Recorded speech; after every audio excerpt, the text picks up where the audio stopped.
Good morning students.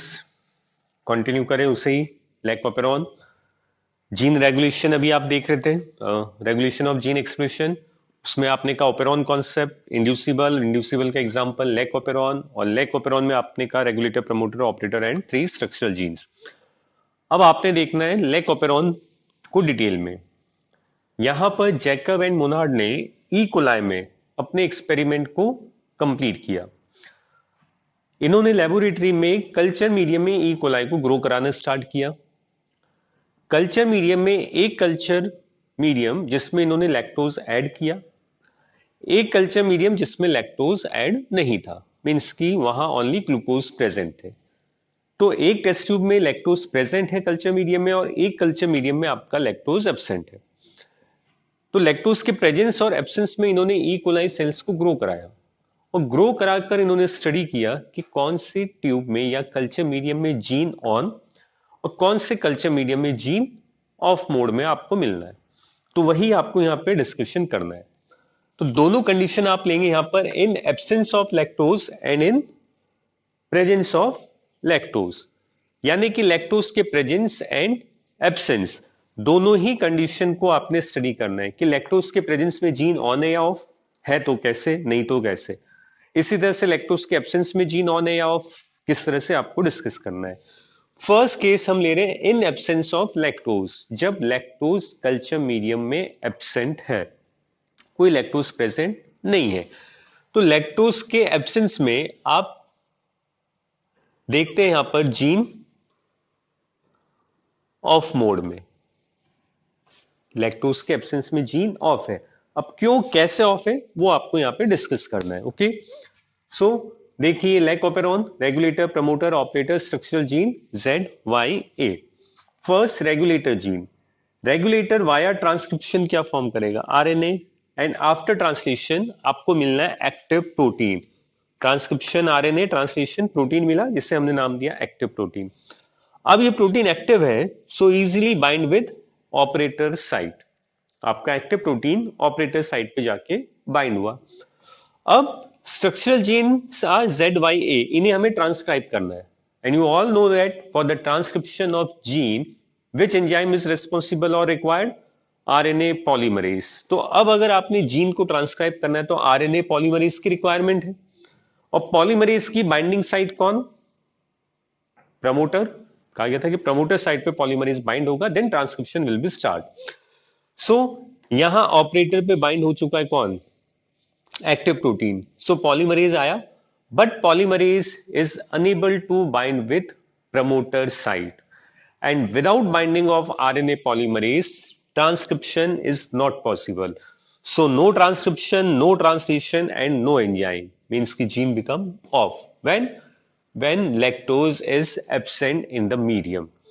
तो आप देख सकते हैं जब मीडियम में लैक्टोज एब्सेंट है तो आपको जीन ऑफ मिलना है। क्यों ऑफ मिलना है, एक सिस्टमेटिक रिप्रेजेंट किया गया इस डायग्राम के थ्रू।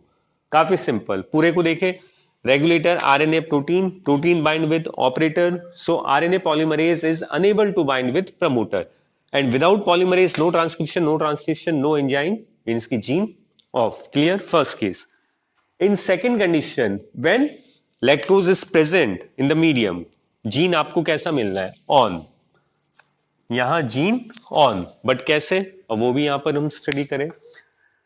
तो लैक्टोज के प्रेजेंस में जीन ऑन आपको मिला, रिजल्ट क्या मैकेनिज्म था, see here. Regulator, again transcription RNA, translation protein, जिसे हमने नाम दे रखा है एक्टिव प्रोटीन, या इसे रिप्रेसर प्रोटीन भी आप कह सकते हैं क्योंकि जीन को ऑफ कर रहा है, तो ऑल्सो कॉल्ड रिप्रेसर। क्योंकि अगर इस डायग्राम को हम देखें तो यहां जीन को ऑफ करने के लिए कौन रिस्पॉन्सिबल, एक्टिव प्रोटीन, ये बाइंड हुआ और इसने जीन को ऑफ किया। So active protein is also called repressor protein. तो regulator RNA active protein.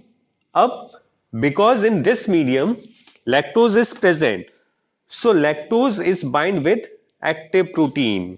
Lactose किससे बाइंड हो गया, एक्टिव प्रोटीन से।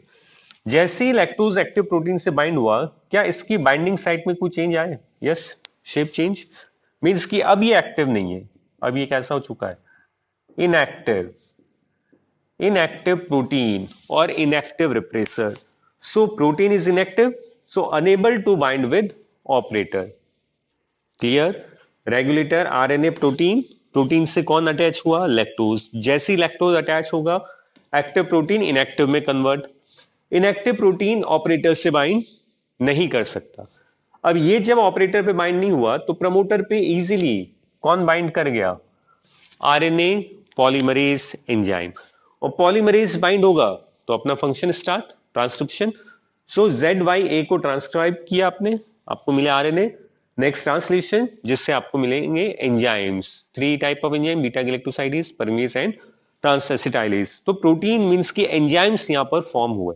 सो एंजाइम्स फॉर्म हुआ, ट्रांसक्रिप्शन ट्रांसलेशन रन कर रहे हैं, मींस की जीन ऑन। यहां जीन ऑफ, लैक्टोज के एब्सेंस में, लैक्टोज के प्रेजेंस में जीन ऑन। पूरे को देखिए किस तरह से, regulator RNA active protein bind with lactose and lactose plus active protein is called inactive protein because lactose active protein को इनएक्टिव फॉर्म में कन्वर्ट कर रहा है। So unable to bind with operator, then RNA polymerase easily bind with promoter site and start the process of transcription, and after transcription translation and protein enzyme, so gene become on। तो इस पूरे diagram में अगर आप देखें तो gene को on करने के लिए कौन रिस्पॉन्सिबल? जैसे यहां ऑफ करने के लिए रिस्पॉन्सिबल था एक्टिव प्रोटीन कॉल्ड रिप्रेसर, यहां जीन को ऑन करने के लिए कौन रिस्पॉन्सिबल हुआ?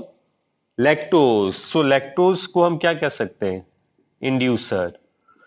जीन जो जीन को ऑन करे इंड्यूसर, जिसने जीन को ऑफ किया रिप्रेसर। तो इसे आप कह सकते हैं यहां पर इंड्यूसर, क्योंकि इन्होंने यहां जीन ऑन किया है। क्लियर? तो लैक्टोज के प्रेजेंस एंड एब्सेंस। अगर पूछा जाए रियल इंड्यूसर तो वो एलोलैक्टोज है, real inducer, but simple inducer is called lactose. तो दोनों मैकेनिज्म आपके सामने, लैक्टोज की प्रेजेंस की कंडीशन एंड लैक्टोज की एब्सेंस की condition. In absence of lactose gene of, और लैक्टोज के प्रेजेंस में gene on. So lactose is called inducer क्योंकि इन्होंने जीन को ऑन किया है। ओके स्टूडेंट्स, तो ये था आपका लैक ऑपेरॉन। Thank you.